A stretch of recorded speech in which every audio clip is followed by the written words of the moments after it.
The Lancet is one of the top two medical journals in the world, founded in 1823 by Thomas Walkley. And you can do the math and you know that this is a very big year for the Lancet. And it's grown from 1 to 24 journals. Its mission, though, is not unique, but important in these fraught times. And it is to take medicine and to transform society to make sure that what we do in research and medicine really improves people's lives. So important and vital and central to the Hippocratic Oath that we as physicians signed on to. But today, it's my great pleasure to interview the editor-in-chief of the Lancet, Dr. Richard Horton. Richard, it's wonderful to see you. We're going to have a wonderful conversation to showcase this important year for the Lancet and to show some of the really vital work that you and the Lancet team are doing to make our world a better place. Welcome. Thank you, Keith. It's lovely to see you, and I feel very fortunate to have this opportunity. Thank you. And so if people would want to know that you're a physician by training, people can go into your extensive bio, which we take the whole time to talk about. But I think one thing is, why as a physician did you decide in 1990 to say, nope, I'm going to join the Lancet?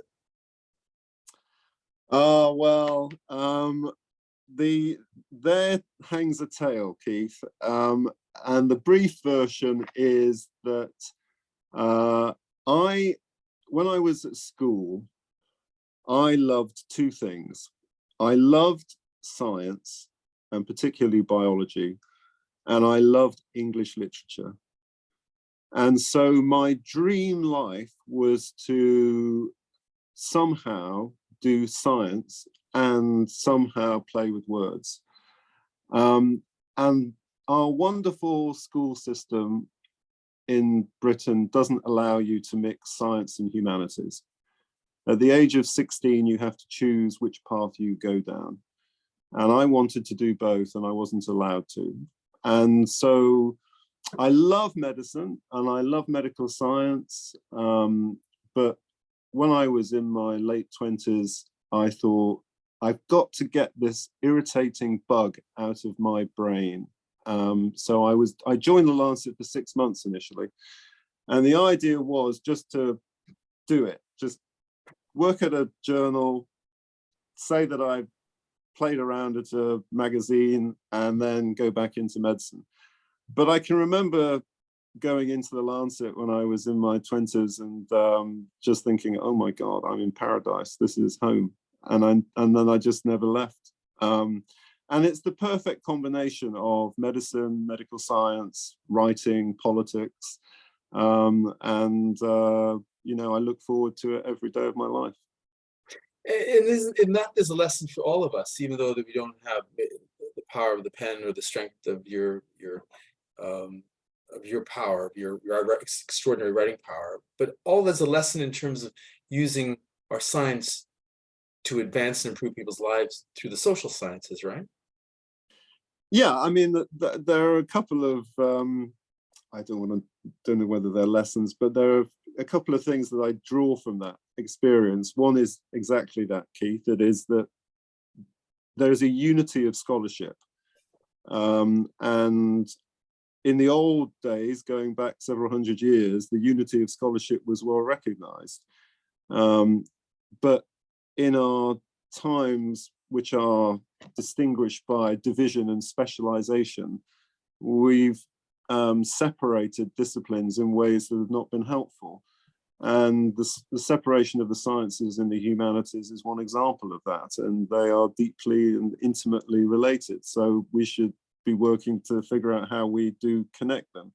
I mean, I think another point that I draw from that story is always follow your heart. You know, if you've got something you're passionate about, then give it a go. And maybe it doesn't work, maybe it does work, but at least you can never look back and say, well, I wish I had tried this because I always wanted to. Anyway. I just interviewed Dr. Peter Singer, who is an advisor to Dr. Tedros, the Director General of the WHO, and you and he would be completely simpatico in that. So I have to now get into the business, if we can, of the day in terms of the big year for the Lancet. under your leadership, the Lancet's grown from 1 to 24 journals. Can you describe, just give people a sense of the ecosystem of journals that are there, because some of the listeners may not know that. And then what do you see as the future, the next 100 years for the Lancet? What's your aspiration? Well, Keith, I think the first thing to say about what we do is that I don't make any special claims for the Lancet here. I'm sure that all journals have their own philosophy of how they work. But for us, I see us as very much an activist organization. I do genuinely believe, and this isn't my idea, this is an Enlightenment idea going back 300 years, that we're trying to use scholarship, in our case science, as an instrument to advance not only clinical practice, but policy and even politics. It's science as an instrument for social and political action. And that's really the core lesson that I've learned over the last 25 years. Now, what we therefore wanted to do was to answer the question, well, how do we use science as an instrument to advance social and political action across the whole domain of medicine? And as much as when I joined the Lancet, we had just one journal, as much as it would have been nice just to have one journal, the fact is that the more journals we have espousing that value of activism, then the more likely it was that we would be successful. And so, yes, we've got 24 journals now. Some of them are in medical specialties. But the most recent incarnation of the Lancet is really trying to be as inclusive as we can of different global communities. So we've launched these journals in Western Pacific, Europe, Latin America, Asia, Southeast Asia, in order to try and provide a home for regional work. You know, the story of the last 20 years has been as much about regionalization as it has been about globalization. And sometimes I think we forget that. I'm all fully signed up to the idea of global health, but there's also a regional health as well. And the interconnections between Latin American countries or the interconnections between Southeast Asian countries are more important in many substantive ways than the global connections that Latin America or Southeast Asia has. So that's where we've evolved to at the moment. What we're trying to do really is to do all we can to create a global conversation about health equity and social justice. And our journals are the mediator of that. And then, you know, from time to time, we try and give these arguments and issues a kick with some activism. What are some of the obstacles, Richard, that you've seen that? Because when I say to many of our colleagues in academia, I say, we've got to not be partisan, but we have to be involved in politics to be able to do justice to the research that is produced. And they say we shouldn't be political. I say that's a cop-out. What do you say in terms of, what's your argument to academia to say, we don't want to get our hands dirty, we shouldn't be involved in politics? Yeah, no, well, we've certainly got into trouble in the past over this. Indeed, we've been boycotted at one particular time by different communities for some of the things we've done. I mean, I would just say, it's not my argument, is look at history. The history of health has been a history of politics and health. The sanitary movements of the 19th century that took place in the United Kingdom, for example, were all about political developments. The birth of the National Health Service after the Second World War, that was purely political. It was a political fight between a new government after the war who wanted to provide a social safety net for a population that had gone through 2 world wars and an economic depression in the previous 40 years. And the country was on its knees in 1945. And so it was seen as a political act to create a health service that would defend the population. Had nothing to do with science, had nothing to do with the medical profession. Indeed, the medical profession fought against the National Health Service. But the reality was that the birth of universal health coverage in the UK was a political decision. So the idea that you can strip politics out of what we do is complete nonsense, because it's bound up in the history of our subject. So I never understand this. Usually people trot out the line that medicine isn't political when we do something they don't like. And if we do something they do like, then they're quite happy to accept that medicine is political. So I don't take much notice of it. And then another part of your question is about bias. Of course we're biased. Of course we're here to take an opinion. We're here to take a side. You know, to achieve better health in the world and to achieve health equity is a struggle. It's about making an argument to people with power and money. And that's our job. That's what you do at CUGH. That's what we do at the Lancet in our journals. That we're trying to make an argument to people who can change the shape of history and the trajectory of politics. And so inevitably we do take sides. We agree with governments in certain areas and we disagree with them in other areas. And we are vocal about it. And indeed we should be. And that was what Thomas Wackley did 200 years ago when he founded the Lancet. And all we're doing is reinventing his idea for a new generation with a new set of issues. And I think you also have a very powerful rejoinder, Richard, regarding the Lancet and you personally always being a tireless advocate for quality evidence, quality research to back up the assertions, right? So I mean, this is where it's I think we have such a potentially powerful role, because we're trying to use science as the foundation for providing the most reliable evidence for social change. Now, I remember talking to a friend of mine, I won't say which charity NGO it was, but he said to me once that when they start a campaign, they start the campaign by writing the tweet first, and then they write the press release, and then they go out and find the evidence to support the tweet and support the press release, because they know what they want to say right from the start. Whereas when we do one of our series or one of our commissions, we don't know what the result is going to be. We don't know what the solution is to the particular problem that we're addressing. And then by bringing together some smart people and hopefully the best available evidence, we can then get to a point where we've got a very reliable foundation for our advocacy. And so that's when we can get political. And I think, you know, the premise in a way of the Lancet is that there's this enormous untapped potential in the academic community.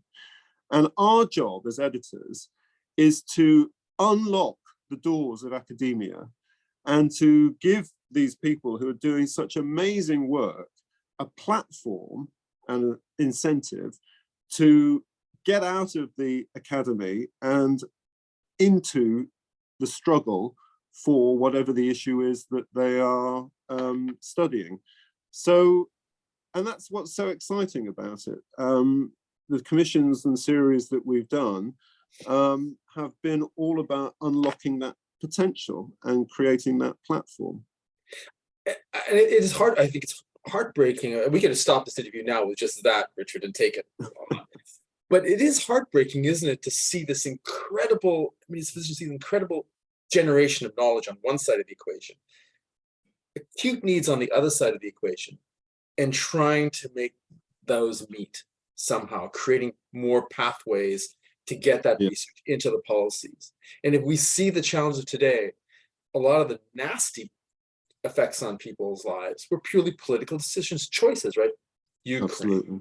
lack of response into northern Syria and the thing, Eastern DRC, which keeps on going, grinding along, far away from people's minds, the worst genocide since the Second World War, and on and on and on we go. Absolutely. We got to create more pathways between research produced and implementing it. And getting I mean, you know, I agree with you, but we have a sickness in our universities, unfortunately, because over the last generation, they've become more and more like corporate businesses. And in the bad side of corporate businesses, extremely reductive in the way that they measure success. So they've become all about money. The metrics of a university are focused almost entirely on revenue, and the measurement of success is on grants and on publications, not on social impact. And I think this is a huge mistake that academia has gone down since the early 60s. I mean, I was reading a book about the history of American universities recently, and if you go back to the 40s and 50s, and even the very early 60s, this was a moment, a golden era of academia, because academics were really socially engaged and encouraged to be socially engaged. You know, they were they were creating the civil rights movement. They were involved in getting a nuclear test ban treaty. And to have people like Linus Pauling and others on the front lines of political activism, using their position in society and their knowledge to argue and fight for social change. This was amazing. But then through the 60s, it all kind of went wrong. And then until we got to the 70s and 80s, and then we had Margaret Thatcher and Ronald Reagan, and then neoliberalism entered the lexicon. And suddenly the only thing that you could judge success by was money. And we lost our way. And I think that we need, how do we find our way back? Well, what encourages me now, Keith, is that we have a new generation of young people who absolutely get the social mission of what they do and are intolerant of our generation that has failed to affect the kind of social change that they crave for. So I feel that we're entering a very, very hopeful and optimistic phase of rediscovering the roots of the Enlightenment that can be a force for social progress.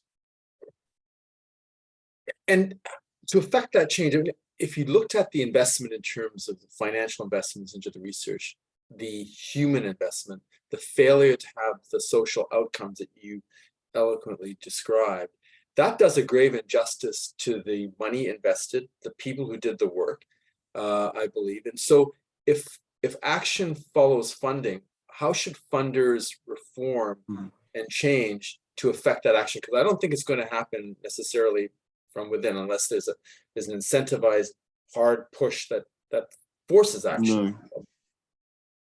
Well, that's a great point. I mean, I think that unfortunately funders have largely aided and abetted this reductionism and inward-looking approach of our universities and research institutes.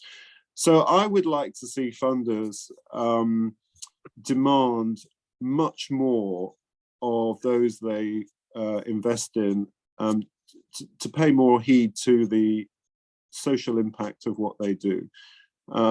Is it making a difference for people? And the outcome of the research isn't a publication in the Lancet or wherever. It's actually something that is beneficial for the communities that those researchers or practitioners serve. Maybe a publication is an intermediate product, but too often it's the endpoint. And then once that endpoint has been delivered, the paper's published, then they go on to the next grant. But that's wrong. What we should be doing is thinking about what's the implementation of that evidence. I mean, we've done this in several commissions and series of the Lancet. You know, we know enough now as you know, Keith, to end preventable mortality amongst women Yeah. and children within a generation. We've got the knowledge. We don't need any more randomized trials. 340,000 women die every year from cervical cancer. Exactly. Vaccinating. Exactly. It's insane. Exactly. We know that. We don't need any more randomized trials of HPV vaccines. We know what we don't need any more trials of micronutrients. We don't need to know any more about how to treat pneumonia and diarrhea. We know what to do. It's now about implementation, but our funders and our research institutes don't pay enough attention to implementation. Indeed, unfortunately, we've outsourced implementation to people like McKinsey, who come along and act as parasites on the whole community, charge a shed load of money to governments to tell them what we should be telling them at a fraction of the cost. So, yeah, I mean, it's really, we've got to get back to some fundamentals here. And one way maybe academia could do this, do you think reforming tenure? So academic institutions that can reform tenure so that to advance your career within academia, you would be rewarded by also, do you engage the media? Did you get grants for your colleagues overseas? Did you implement? Did you build collaborations? Absolutely. Are you dealing with equity? I mean, various metrics in that space to implement. Do you think that academic institutions can incorporate a reform of tenure and that would be part of the solution? Oh, absolutely. I mean, if you look, for example, at these university league tables that get published every year, and there are several of them, the way that they measure which university is better than another, as if we're in some football fight, football competition, is to look at grants and to look at publications and to look at how many Nobel Prizes and field medals have been awarded to faculty or to alumni, and then to construct the league table, which is just the most ridiculous way to judge the effectiveness of a university. Very little emphasis put on teaching, for example, no emphasis at all put on impact, no emphasis put on policy. And we forget that these institutions are also part of communities.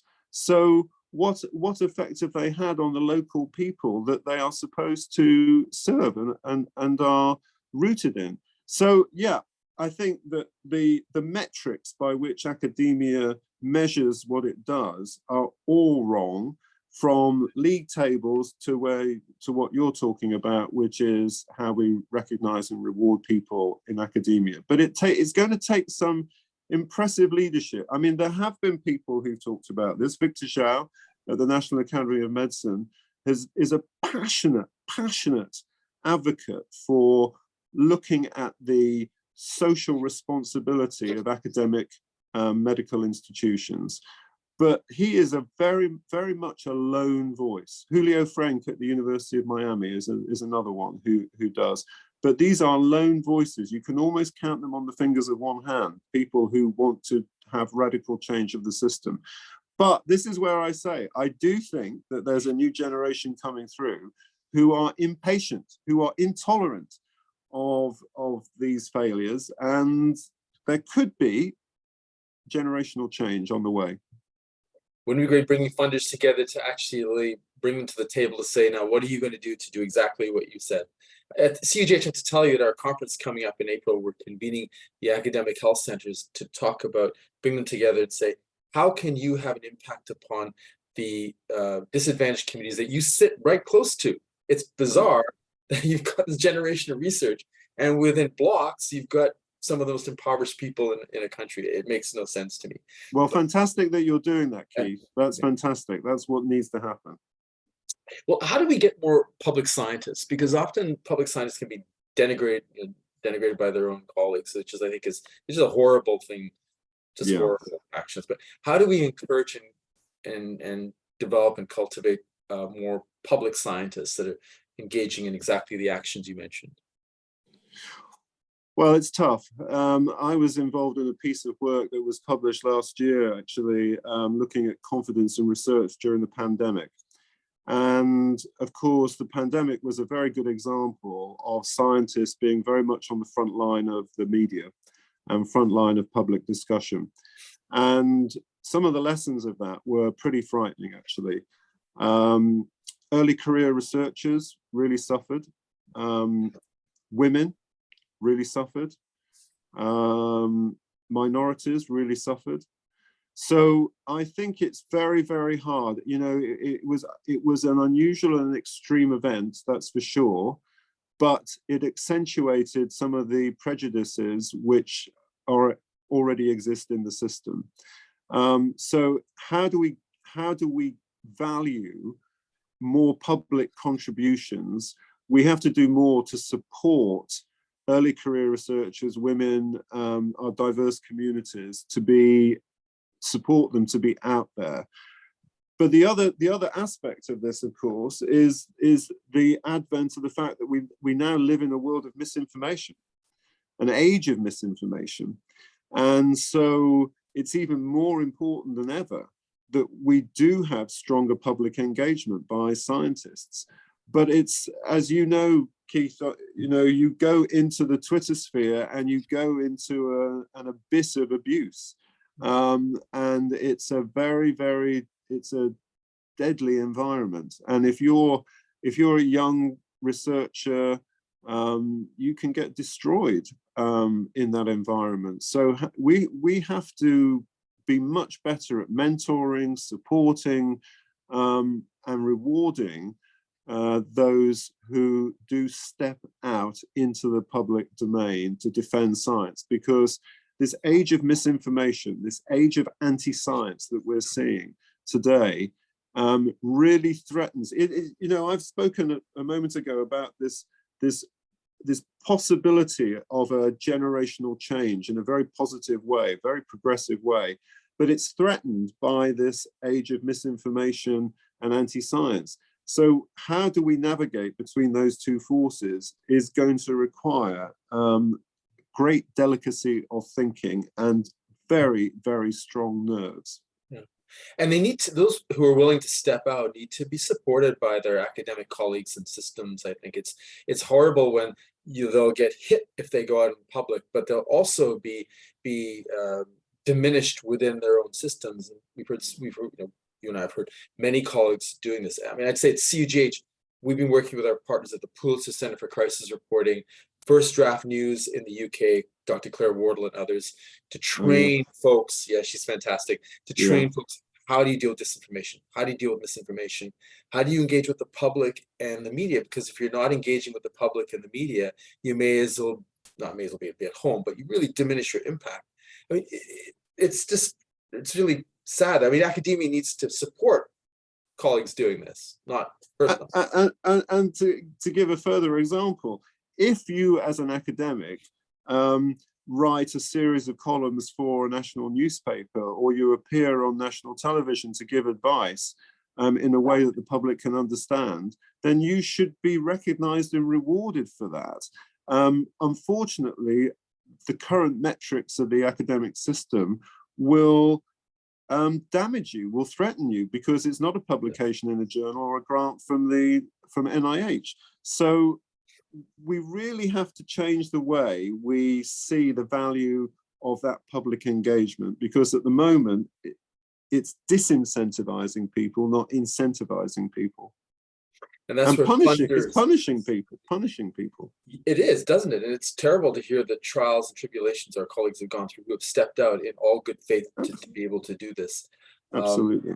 And this is where I think it goes back to one of our original points, Richard, that having funders and academia reforming tenure, having funders to support this will encourage this.